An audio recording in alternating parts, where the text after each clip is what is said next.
Hey everybody, Zongans 134 here. Average Joe Squad here as always. Welcome to a special episode of Remember the Hyphen, the show where we look at comic books, movies, and everything in between. And if you saw our prologue, we were talking about our experience watching the '89 Batman in the theater. So why don't you kind of talk about how this came about? Yeah, so basically with everything going on with the pandemic, our local movie theater was pretty hard up, with a lot of the major blockbusters getting pushed back, like Black Widow getting pushed back, Wonder Woman 84 getting pushed back, New Mutants getting pushed back yet again. Our theater, they've been open. I think they've either reopened recently or they've been open a little longer than we knew about, I think. Yeah. But basically, like a couple weeks, maybe a month.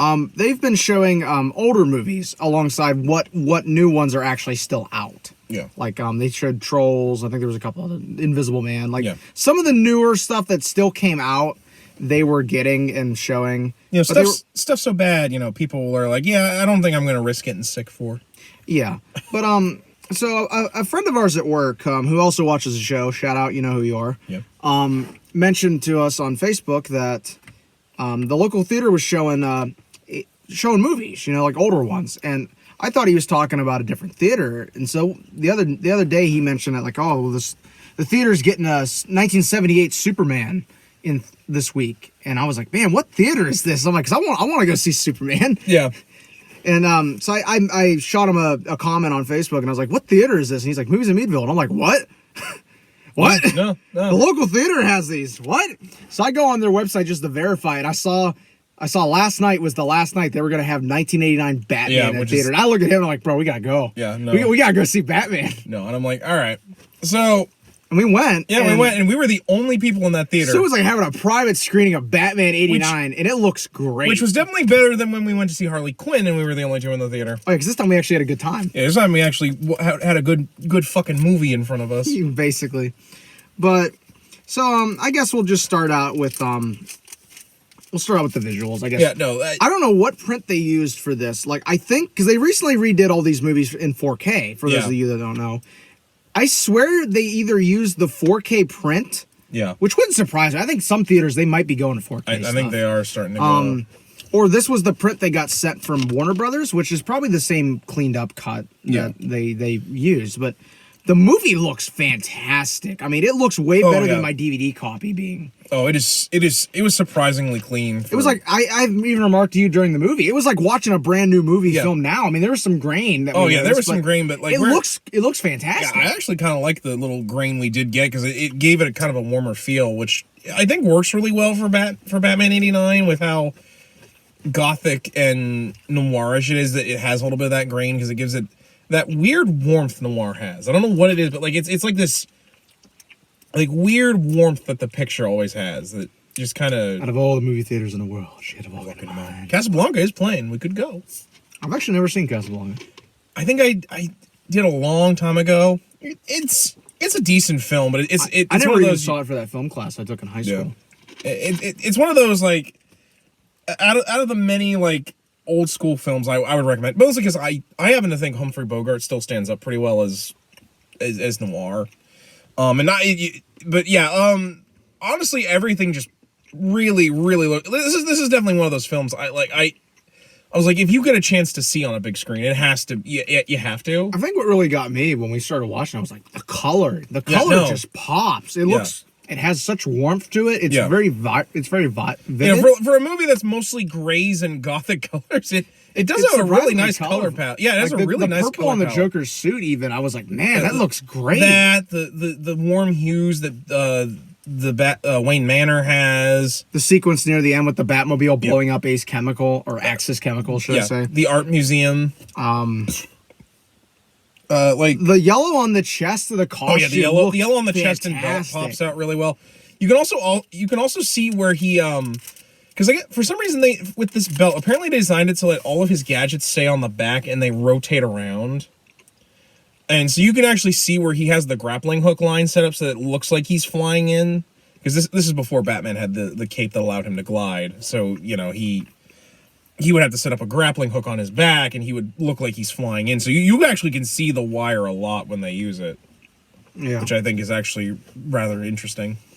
Yeah, like I said, I think that cleaned up, this movie looks fantastic. It looks better than ever. Yeah. No, it looks amazingly better than ever. And I really think that it looked a lot better than when we went and saw Alien. Oh yeah, it looked way better than when we saw Alien. And that even got recently cleaned up for 4K, but I think just the crispness of it, I think it made it almost look like a new movie. Yeah, it really did. It really did look like a new movie. Like, because I honestly still think this movie really does hold up, because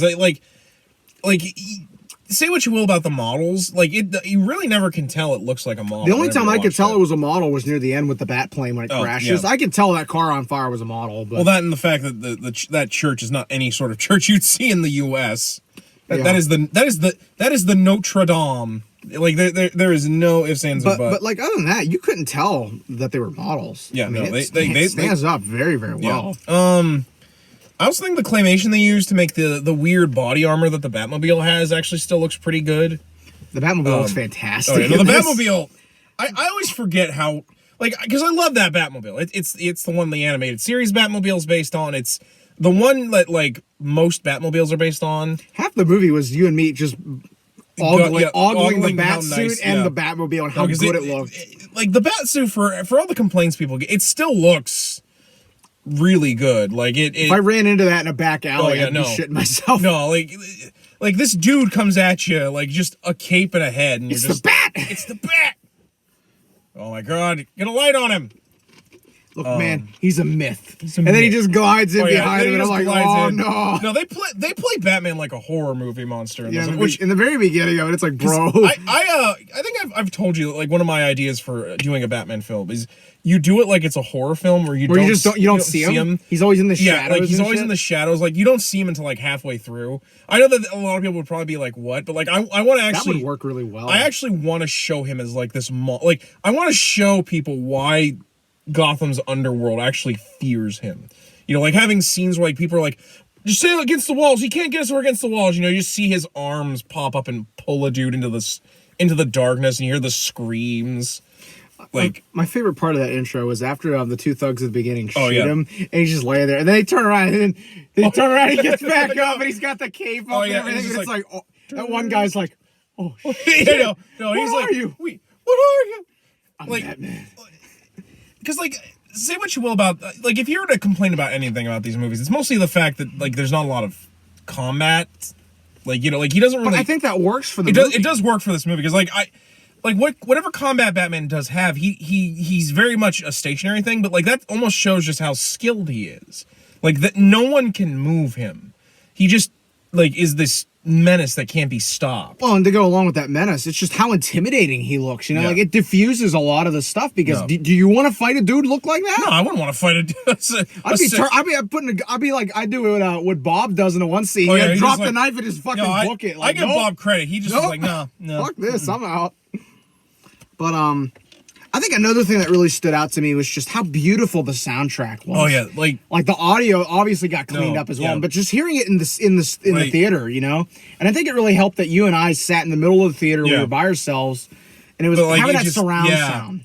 No, because like the moment the WB logo comes on screen, you hear the dun dun dun dun. Which like, we even listened to it coming in because I have that soundtrack on my phone. No, because Danny Elfman's score, like I don't think Danny Elfman gets enough credit for how much he is a part of, like, he's what makes a Tim Burton movie. Because, like, his scores are always just amazing. Because, like, you love the Spider-Man theme he did. Oh, right? I love this. Like, as soon as I hear those drums, I know what that is. Because, like, literally he evokes the sound of what you would think of like, a spider crawling up a wall. At least that's what I feel whenever I listen to it. That's a great like in this, you get this feeling of Batman being this imposing figure. You know, and it, you know, like, it has this menace to it, but it also has this undercurrent of, like, this hero is coming to save the day. You know, this Dark Knight is coming riding in on his grim steed as he, like, comes to fight justice. Well, not only that, not only do you have Batman being this dark gothic figure in it, I mean, Gotham is the same way. Yeah. Gotham's look in this is fantastic. Like, this is where, in my opinion, I think that was when we first noticed how cleaned up it was. Yeah, just how Gotham looks in it. Because you just notice all sorts of things in the background. You can see the posters for the movie that they're going to go, the people that get mugged go see. Which, oddly enough, is the same poster that Bruce's parents... Apparently, this movie theater's been playing the same movie for, like, 30 years. It was an encore performance that lasted 20 years. Because they couldn't get the rights to probably to Zorro. Probably not. Because I forget who owned that. Would that be Universal? No, I think it's Legendary actually. It's Legendary. I think I forget when because a couple years after this they did the Mask of Zorro, so which was hilarious. Because I'm sure people were like, hey, this is just Batman, which is hilarious because that's what Batman is based on. That him in the shadow. Yeah, him in the shadow. Actually, oddly enough, I don't think there ever has been a Batman Zorro comic. I would actually really love to read a Batman Zorro comic. I'd read that. Like, just have Batman go back in time, or even... It's like, I would actually love to see someone do a modern-day Zorro, where, Zorro has been going on, and he... Like, kind of like the Phantom, where, this is, the Zorro for, the 21st century. And, there's been a Zorro during World War II. A Zorro for all seasons. Well, because, I always think that about I don't understand why the Phantom and the Shadow get away with that, but, Zorro does not. It's a good question, honestly. What, do you think it's weird that some dude dresses up like a Spanish bandito with a sword would be weird in modern day? For God's sakes, Deadpool walks around with two katanas strapped to his back. Oh yeah, remember the dude with the katanas we were making fun of when he just pulls out the fucking katanas? Every time that dude comes on, I'm like, where'd you come from? Why does Joker have ninjas working? Later on, the guy with the knives on his legs. The guy that looks like Wesley Snipes to me, and I don't know why he does. Speaking more about the soundtrack, I really love the fact that the beautiful... Every time when, the Joker sees Vicky Vale in this, they play Beautiful Dreamer, as if to say he's really taken with her. I love... Every single time, it's Beautiful Dreamer. Stop the presses. Who is this? Which is hilarious, because then, he kind of sounds like he calls her a beast a couple of times. He finds her kind of hideous, oddly enough. Yeah. Well, he mentioned that near the end, and he calls you a beast. I'll their heart out. Which I'm like... Do you think she's ugly? I think Kim Basinger. I think I even told you that. Kim Basinger is beautiful. In this movie. She is stunningly beautiful. Yeah, I like that. I like the carnival music that plays whenever the Joker kills somebody. Like that scene where he kills Grissom, where he just unloads every single bullet from his gun. You know what the best part of the best part of the soundtrack is? Oh, what was it? Gentlemen, let's expand our mind. Red and white. Fucking black and green. I don't like Prince whatsoever. I will listen to that Prince soundtrack from Batman because that sounds really good coming through his theater. It kind of oddly works for this Joker. No, it really does. He thinks of himself as this sophisticated killer, but then world's Prince, first homicidal artist. I make art until somebody dies. For some reason, it oddly fits with the Joker. I don't know why. It works. It's one of those weird things that just works. It's just because Prince is always so related, flamboyant. It fits for it's flamboyant, but it has kind of this air of sophistication because he's Prince, which is weird because I'm pretty sure at the time this movie came out, Prince was on his way out because he was still known as Prince at this point. He hadn't become the artist formerly known as Prince. And he hadn't done the Super Bowl where he had that guitar. If I remember correctly, because I'm not a big Prince fan, but I kind of know a little bit of the details here and there. I think he was in a big spat with his record company at that point. That's why he actually changed his name.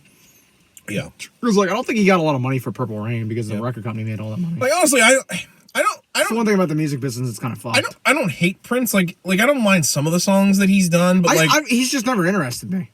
Yeah, because a lot of his songs are just kind of I don't like those, but I like Raspberry Beret. I like the stuff on here, the stuff where he's not I'm not a big '80s guy, so. Well, the stuff where he's not going, where he's choking himself to make those weird high and pitch noises that he does. What? You should listen to Tom Waite, man. Tom Waite sounds like he's gargling nails every damn song. I've listened to Bobcat Goldthwait. You gotta go finish your homework. You need to listen to some 80s Dylan and just hear how bad he sounds at points. But, all right.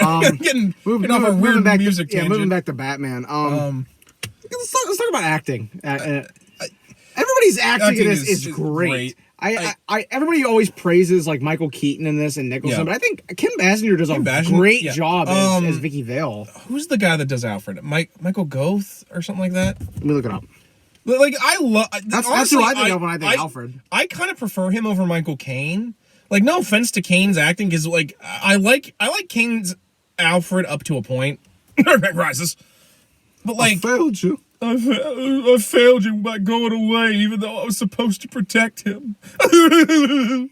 the police could use some of that Oh equipment. my God, stop with that shit. Instead of you going out and breaking me on every night. But So Michael, yeah. Michael, thank you, IMDb. Michael Michael Go. I feel like it's Goff, but I don't want to. But I can never pronounce names worth anything. Like, I love his actor as Alfred. Like, he's probably one of my favorite Alfreds. Oh, definitely. Aside from Ephraim Zimbalist Jr. in the animated series. But, like, he has this air about, especially because, fun fact, he was actually friends with the guy who played Alfred in the animated show. Yeah, I know. And, like, he actually was like, this is how you should play Alfred. This is, like, I know your Alfred will be like a darker, more, like, realistic take, but, he should be kind and warm and someone that Bruce looks up to as, like a father figure. And I really do feel that. Like, I love the scene where him, Vicky, and Bruce are eating dinner in the kitchen. And I just love the fact that he's telling all these stories about Bruce as a child.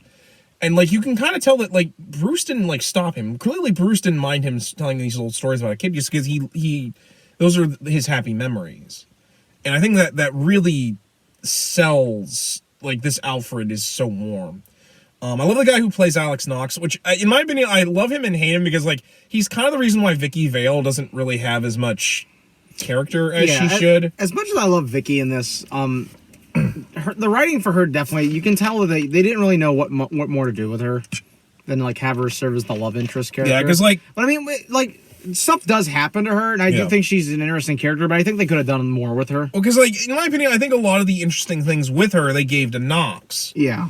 Which is a shame, because, like, Knox disappears partway through, because they had to... for those of you who don't know, when this movie was coming out, there was a writer's strike, which is why the third act kind of peters off. And like mostly just around the parade stuff up until they get into the church.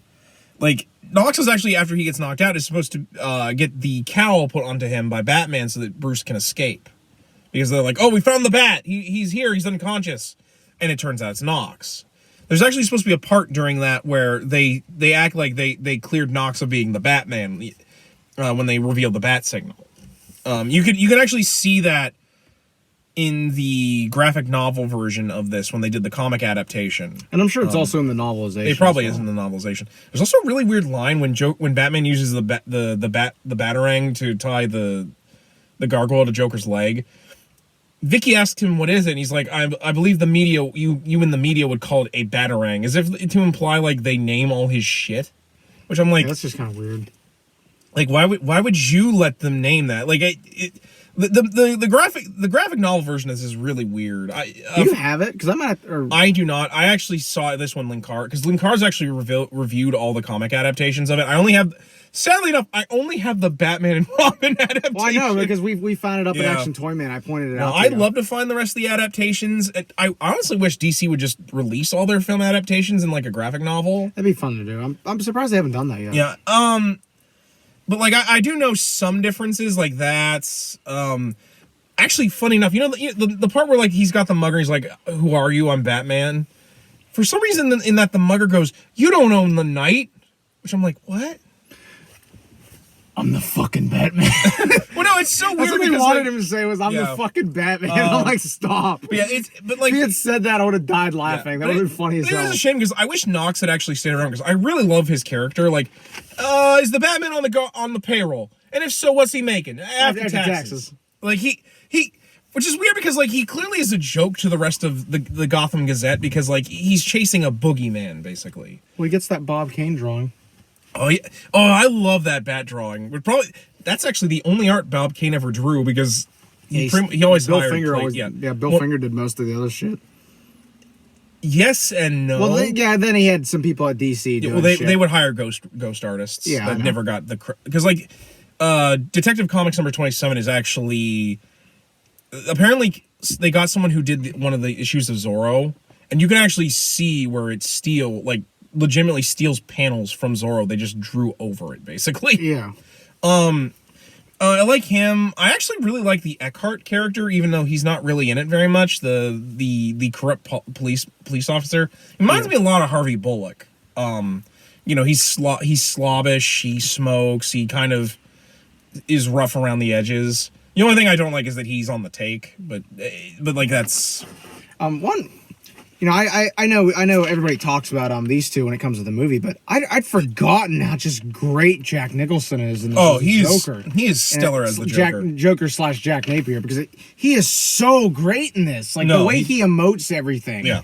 The way he kind of carries himself. All the theatrics the Joker does, like in the museum when he's like imitating the statue. Oh, Everything about it. I mean, is it the most comic accurate Joker? No. But it's a take that I don't think we've really ever seen before. I think it works really well because he at least gets the feeling of the Joker. Yeah. Like, you see him as being playful and silly, but at the same time... My face on the $1 bill. Or like when he kills the dude with the joy buzzer. Like he's using like props that like normally a clown would use to bring laughter, but they're all deadly. Like he uses the acid flower at one point during the museum. The teeth. The teeth. He blows up the TV with the weird boxing glove on a gun pistol that he randomly has. And then you got my favorite, the one that the one that makes me laugh out loud at this shit, the fucking long ass gun. Oh yeah, like what the fuck? Oh yeah, then he pulls out his pants and later he retracts like it's a TV antenna. I'm like, what?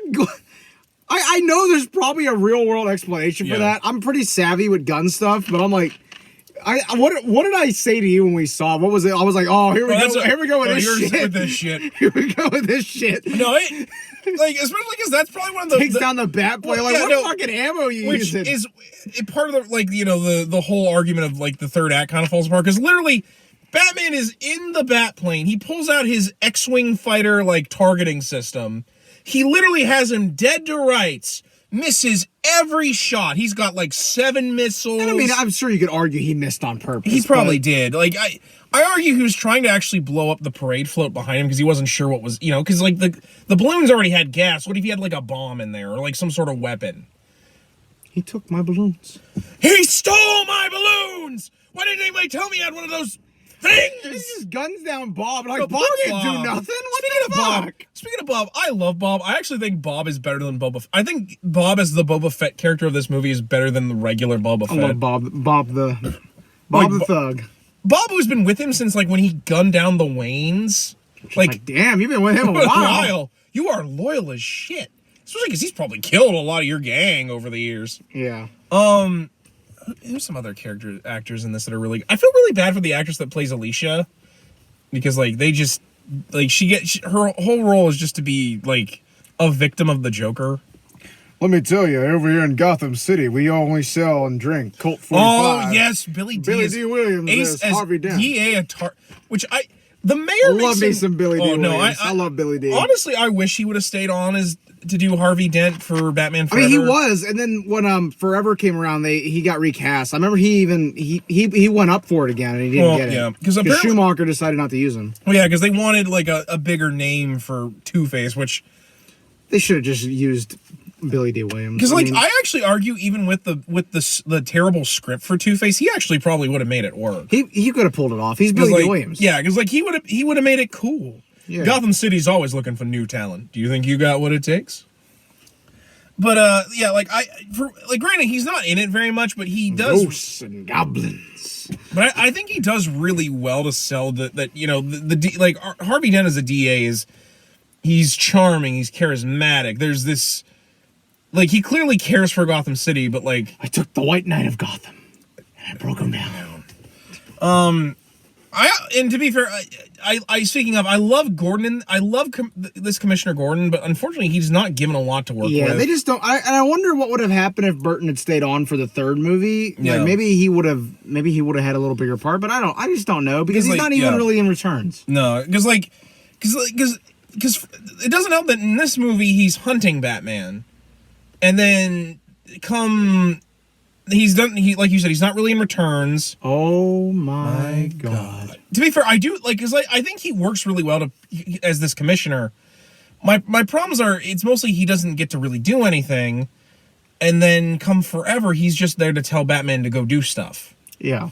And then come Batman and Robin, he's like a joke, which is a shame because I think the guy who's playing Gordon is actually a talented actor. Yeah.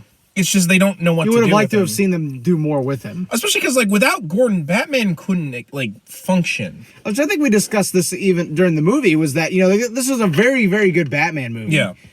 it's not 100% Batman. You know, it's missing some of the pieces. But what's there is really good. And what's really good makes up for like the problems lacks with it. Like, you know, the one that everyone says, you know, it's like the fact that the Joker is the one who created Batman by killing his parents. Which I think I even told you, I like it for this universe because I think it works. Yeah. But I'm glad it's not a part of every other Batman universe because you don't need to have those two that connected. Because it makes everything feel small, in my opinion. Like, one of the reasons why I'm actually one of those people that prefers that we don't know who Batman's, like, who killed his parents. Like, I don't really prefer the Joe Chill thing. I honestly prefer it that he never knows. Because it's just a cold case. Yeah, well, not only that, like, Batman even's like, he's like, I never found my parents' killer, and it doesn't matter. Because he was just a symptom of a bigger problem with Gotham. Crime. And just the fact that, like some punk with a gun could kill a little boy's parents, and then like I'm created, or the Joker, or whoever. The problem is not this man that took my parents' life. The problem is crime. I remembered another thing we discussed in the theater as well is that the way they dress Vicky up in this movie, it's very light compared to Bruce's dark attire. Granted, she does wear some like darker colors, but a lot of the time she's wearing like white or lighter colors. Like, know? Kind of be like the yin to the yang. Yeah, like kind of to show that she is a bright light in Bruce's, dark crusade. Especially because we never really know how long Batman's been on the scene. I argue relatively not long. I always think like a year. Like maybe a year and 2. A half. Yeah, year and a half. Because like enough that the press know he's out there. Enough that the press know, but not enough that he's got the relationship with the police. Like here, he's still an urban legend, basically. That there's this dark, shadowy figure that is preying on Gotham's criminals. So like I do think that is so interesting that they want to kind of show Vicky as like this chance for Bruce to be happy, that she can like help him maybe escape. But, you know, and one of the things I like about this Batman is even he doesn't really understand why he has to do this. He just has to. You know, that line where he talks about it's not a perfect world, and Vicky's like, it doesn't have to be, though. Except to this Batman. It has to be. It has to be perfect. Because in a perfect world, there is no Batman.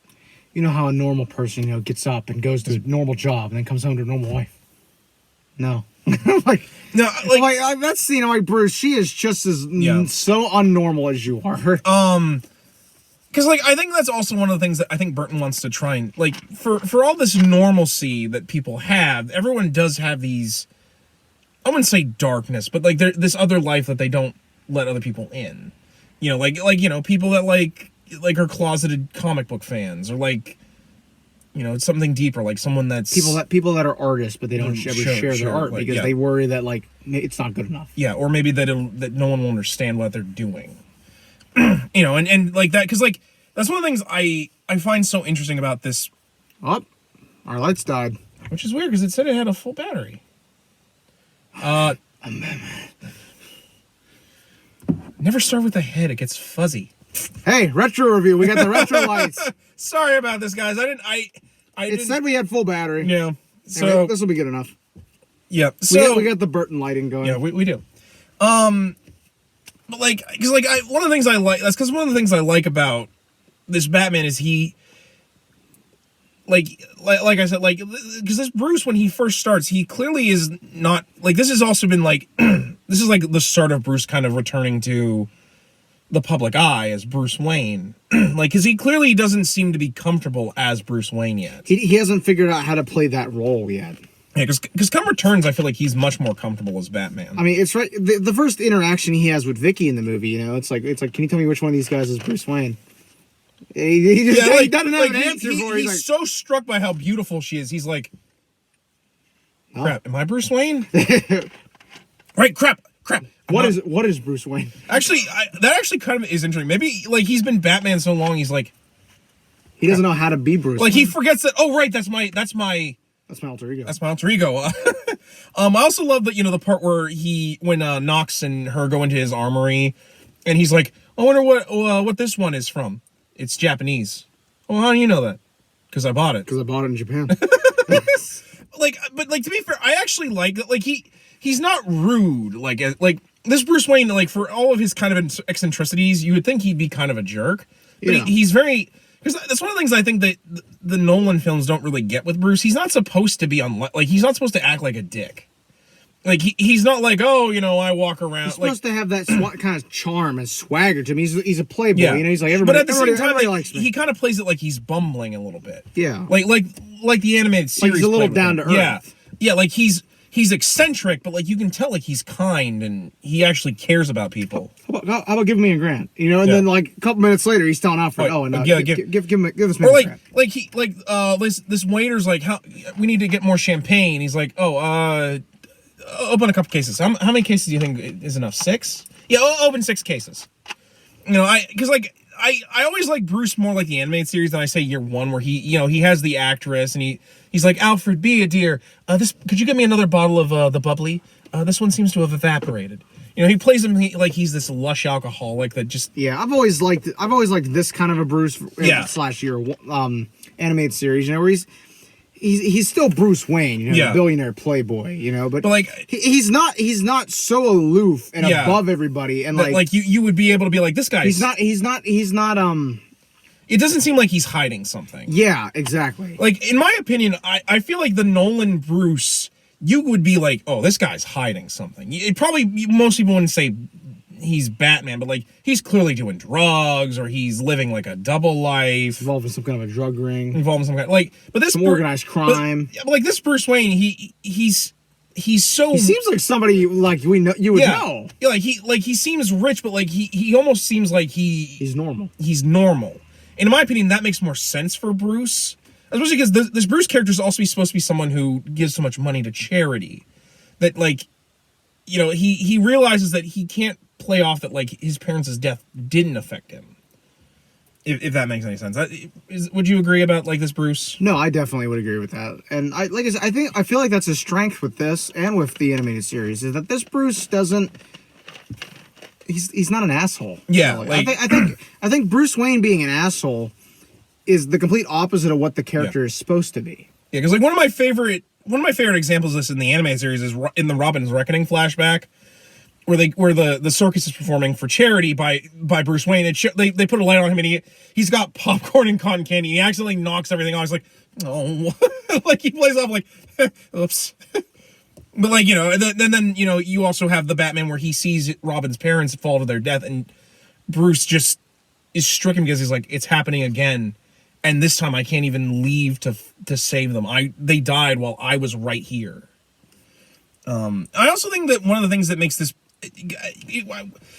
I've been trying to make sure we didn't like just retouch what we said in our retrospective on the Batman series, but like one of the things I love about this Batman is, even when he's Bruce, there are times where he doesn't talk, but you get everything about him. Like the scene where he's at the computer with the glasses, you know, he has them off and he's just looking at the monitors. Yeah. Or the scene where he goes to Crime Alley and puts the 2 roses down. That iconic, like, doesn't say anything, but you know in that instance, this is what this Bruce Wayne's about. Yeah, like his parents died here. He's quietly grieving, and then he goes on because the mission needs him. Well, and then even then, like I think what makes this film so great, and just how Keaton's portrayal is so great. And again, like you said, not to retouch what we already talked about in our retrospective, but it's just the way Keaton plays them both. You know, he plays Bruce Wayne, you know, and he's got a warmth to him, you know, a certain relatability. And then in the next scene, he's Batman, you know, and he's intimidating, you know, like he's somebody you don't want to mess with. He's this dark, shadowy monster. You know, it's like, I'm not going to hurt you. I want you to tell all your friends about me. What are you, man? I'm Batman. Like that right there. He doesn't amp it up. Yeah, no. He just pulls him close. He's like, I'm Batman. Well, it's one of the reasons why I like Kevin Costner. Kevin Conroy. Kevin Costner. Kevin Costner's Batman. I'd actually pay for that. That'd be kind of cool. I want you all to tell everyone about me. I'm the Batman. Alfred, get my suit ready. Commissioner, you have 11 minutes to thaw these people out. Oh my God, stop. When we get home, we're having a communications workshop. Why are we blending a totally different movie into this? I love you, Robin. Fuck you, stop. Sorry. God damn, you're just quoting the Clooney one. Although I will admit there is some weirdness that I wish Burton, like the part where like he can't sleep after he's had sex with Vicky, so he hangs upside down because apparently like bats sleep upside down. I'm like, and even then, you can make an argument that it just shows that he just doesn't know how to relate to people like that much. I also try to. It's been so long. I also try to play that off more like because like he clearly can't leave because what if she wakes up and finds he's not there? Like what if he goes out to be Batman? He's not used to sleeping at that hour. Yeah, so like in my opinion, I think what he's doing is he's actually training, not sleeping upside down like a bat, because that makes no sense. Like I simply see that as like he's like, oh, all right, I'll do like reps because like I like you said, he's not used to. Yeah. Because like when she wakes up the next day, she finds him sleeping in his couch, like that. Like he clearly, like he like wandered the mansion because he's not used to sleeping in the night.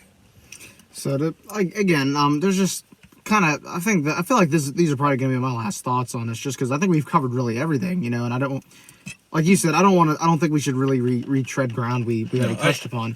I think what made this movie such a great experience to see it in the theater, where it was supposed to be shown, it's just the atmosphere of it. We went into it, having already seen the movie countless times, knowing the dialogue, knowing the scenes. I mean, shit, you and I both lost it that you want to get nuts. Yeah. Come on, you want to get nuts? Come on, let's get nuts. Like just hearing that in the theater was that great, was. But I think it was the atmosphere. We went in and it's like it captures you. It's not it. Watching it, you're totally engrossed in the movie. Yeah, like I said, the moment the first couple notes of the theme play, you are captured, and it just surrounds you. Yeah, it keeps your attention, grabs you, and it doesn't let go. Like I said, and one of the things seeing this in the theater was so great was you got to see all the little nuances, like the fact that like the Joker had a lucky deck. They never tell you what the reason is until he looks at Alicia through the card with the Joker card and has a hole in it. Like they never tell you why that hole's in the deck, so you have to assume the reason it's his lucky deck is because it took a bullet for him. Like he had it in like his breast pocket, and the bullet caught in the deck, and it's what saved his life. Yeah, sort of thing. Like the subtle nuances of that sort of thing. Like like when the surgeon's like, I couldn't do much to save the nerves in your face. I had nothing, and it shows all these weird tools. The maps of Gotham in the background that you and I kept talking about. The fact that like you see all these pipes and stuff coming out of buildings that don't make sense. They're like steam pipes, or like a very Metropolis looking. Yeah, the fact that Axis Chemicals like is so vast and with all these like scaffoldings and stuff, but at the same time very small, very like compact. Yeah, like when they show everyone going up this. Yeah, like it's both massive and small at the same time. Like the way stuff is very noir looking, but yet then you get the Batmobile or the Batplane. It's very modern all of a sudden. Like as if to say that Batman like is using technology that's so much more advanced than what they have. It gives you this atmosphere that you don't get from a lot of other films. And as much as I love The Dark Knight of the three Nolan films, I never really felt that Gotham itself was a character like you do here. Whereas here, like it has a life to it. Yeah, like and it's almost like it's a character in and of itself. Yeah.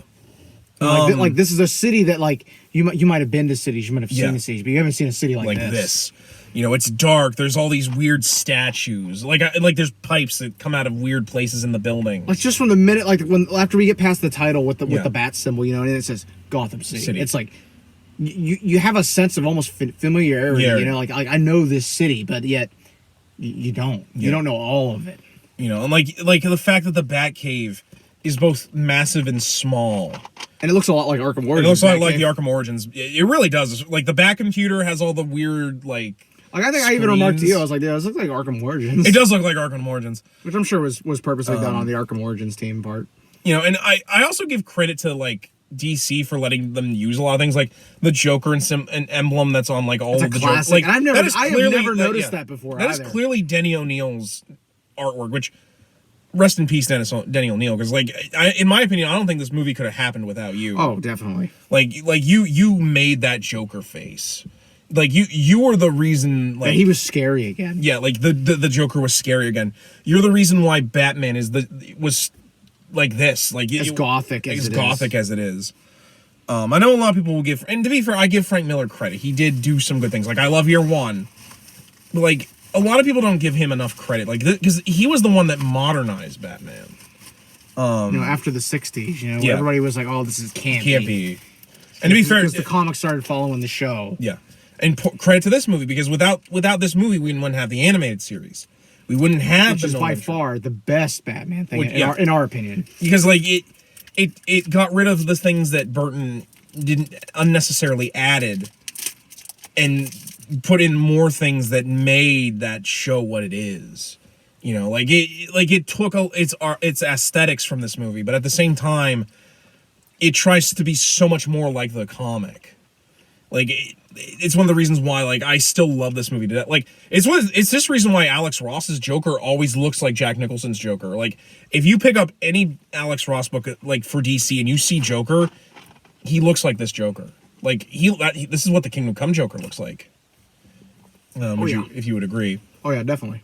Like I said, I could probably talk about this movie for hours, but like it really set up this great world, and in my opinion, why I think comic book movies became so big as they are, because you can get lost in it. You can get lost in it. Like you literally could pause the screen and every just wander down the streets of Gotham. Look into every nook and cranny. Yeah, and still, it's one of those movies I feel like you can rewatch it and you still see new things. Like you and I were able to see all the different cars that were being used. Like, what was I pointing out? Like, oh look, there's a Chevy Cavalier in the background. Yeah. Like the Gotham Gazette. They had like a weird picture of a Popeye parade float, which I've never noticed before. And you said the Gotham City map, which was hilarious because I'm like that map is inaccurate because there actually is a modern map of Gotham City.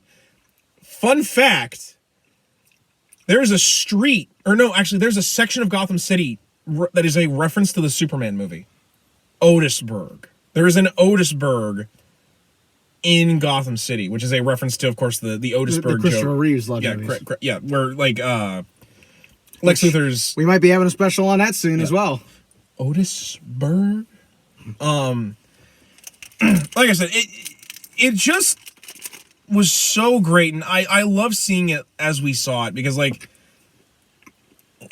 it's one of these movies, in my opinion, that really does do better on as a theatrical experience. Because I love comedies, but you really don't need to watch those on a big screen because they're just telling jokes and being silly and fun. But in my opinion, I think this makes Gotham feel as grand as it's supposed to be. If I were to give any sort of in my opinion, that flaws to this movie, it's that some of the effects have kind of aged. The fact that because in my opinion, the only model that I think looks like an obvious model is the church. Yeah, and that's just because it's so ludicrously huge. Well, my thing was, remember that car after the Batwing crashes? I told you, because I built a lot of cars. Yeah. I know what they look like, and I'm like, yo, that's a car that's on fire. Yeah, that's a model. Yeah, I don't doubt that. But other than that, I hadn't noticed any of that. I hadn't. Because none of them looked like models. Because if you notice when they go on when they show the church, when they get the spotlights up, those spotlights are clearly animated. Well, and you and I both were wondering how they did the shot of the Batmobile coming into the Batcave, going through the tunnel, and I was like, they probably put it on a Mini and built that. Which is that the case or not? I don't know. I'm sure someone will correct me if not, and if not, I'll probably just I wonder what that tunnel was. Was that an actual mine shaft they shot? There's probably a making of book, and I wonder if it's in there. It probably is. Or it's got to be somewhere on the internet. There's probably a doc or something on the Blu-ray. I'll go home and look. So, in terms of movies that you think would do well like this, what movies do you think would? I'm gonna stick strictly with superhero movies because if we just go with any movies, we're gonna be here a while. Yeah, because I got quite a few. Any of the Raimi movies? Yeah, I would love to see Spider-Man 1 in theaters. Any of the other Batman movies up to Batman Begins. I think Batman and Robin would work good in a movie theater. I'd go watch it. Of the Nolan trilogy, I would just rather see Dark Knight just because it's the one that's honestly the. Because I've seen Dark Knight Rises in the theater. You don't miss much. You don't miss much. No, you really don't. I feel like when we go see Superman 78, I think that's gonna benefit from being on a big screen. Definitely benefit. That's gonna be a great experience seeing that because it's been years since I sat through and watched that whole thing. Yeah, no, it really has for me. But you gotta remember, we're probably gonna see the theatrical cut. Yeah, which which I've never seen. I've only ever seen the director's cut. Yeah. For me, I'd love to see Batman: Mask of the Phantasm, just because that's another one I'd like to see, or Batman Beyond Return of the Joker. Batman that Beyond never Return got a of the Joker. theatrical release. Yeah. What other? I'd love to see probably Batman Superman World's Finest on. That would be a great one. That especially because like there's some scenes in that I think would have done really well on a big screen, like the fight with the giant wing. The couple times Superman and Batman fight giant robots. I would like to see 1960s Batman the movie in a movie theater. That would be fun to watch. You know what the hell? That would be fun to watch in a theater. You and I would fun. have some real fun with that. I think that'd be a fun. great time. Just because, like, especially if it was a theater that people like came to see this with us, and they'd be like, "Why is there a rubber shark on his leg?"